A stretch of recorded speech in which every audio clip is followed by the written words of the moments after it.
Hey, what's going on, everyone? So, we are on day 83. For those just joining me, and if you don't know who I am, my name is Ed Reiner, depending on where you're watching me from. Welcome. So, you may or may not know, but I've been reading with a couple other fellows, chapter out of Think and Grow Rich, the chapter on autosuggestion. We've been reading it now for a few days. We're doing 30 days straight. Missed a couple of days, or I missed a day. So I had to go back. Otherwise, it'd be 10 days further. But that's neither here nor there. In reading it, every time you read something, Bob used to always say that when you read a good book through the second time, you don't see something that wasn't in there before. You see something that was in yourself that wasn't there before. And, every time I'm reading this chapter, things just pop out at me, or you start to think different thoughts as you're reading. And one of the things that um, came across was in this auto suggestion chapter, they're talking about the summary of instructions on to follow to use auto suggestion. And a word throughout the book quite often is belief and faith. And so in here, in the summary of instructions, he says that you must follow all the instructions in a spirit of faith. Later on, he says that faith is the strongest and most productive of the emotions. And when you're visualizing and using autosuggestion, which is a positive suggestion and statement to yourself from yourself, you have to add emotion to it. He says in here that, that if you're saying words and people, this is why positive thinking and some of the positive statements don't work for people, is because they're just saying words. He says that, it says the mere reading of the words is of no consequence unless you mix emotion or feeling with your words.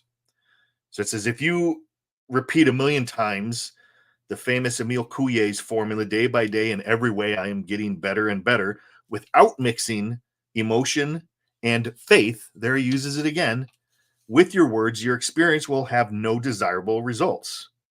You have to have faith. So, how does one develop faith? Well, that got me looking at then chapter 2, which is on faith. And he says that faith is the head chemist of the mind.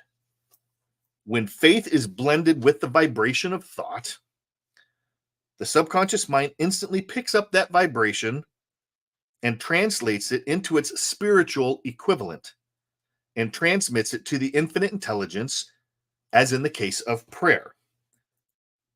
Faith is a state of mind which may be induced or created by affirmation or repeated instruction to the subconscious mind through the principle of autosuggestion. So they work hand in hand. Let me see here. All thoughts which have been emotionalized, that means given feeling, and mixed with faith begin immediately to translate themselves into the physical equivalent or counterpart. So a lot of times people, and I've done this for years, you're just repeating your goal over, you're saying these positive affirmations, these things to yourself, these I am statements, but you're just doing it like a little checklist. It's just something that you check off. And then people get frustrated, because I know in the past I have gotten frustrated with stuff like this, that things aren't happening. This is why you're not mixing it with faith. You don't have the faith that is in here that Hill is talking about. He said, and now it works both ways. And this is where it goes the opposite direction. It says the subconscious mind will translate into its physical equivalent the thought impulse or negative or destructive nature just as readily as it will act upon the thought impulse of a positive or constructive nature. So it doesn't matter if it's a positive or negative thought. This accounts for the strange phenomenon which so many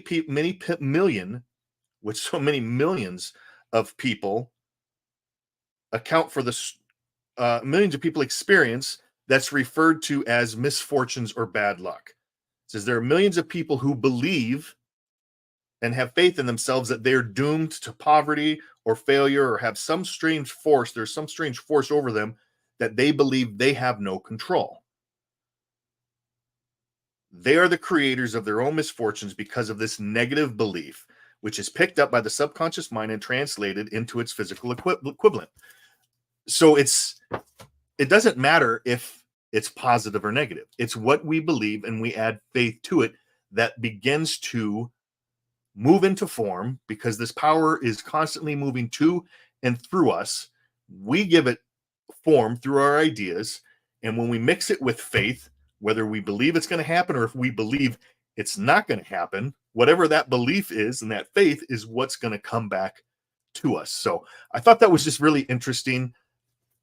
I find as I'm reading stuff like this, it spurs me to look up something else and to look into something else and read something else, and things just start to flow. And that just is exciting because I understand that means I'm on the vibration that I need to be in to find the answers to build my awareness, because that's the only thing really that we're lacking in our lives is awareness. If we're aware of everything, there'd be no problems. That makes sense. So anyway, that was what I wanted to share with you guys. I'm going to sign off. I hope you got some value out of this, and I will see you guys later tomorrow. Have a good one. Peace. God bless.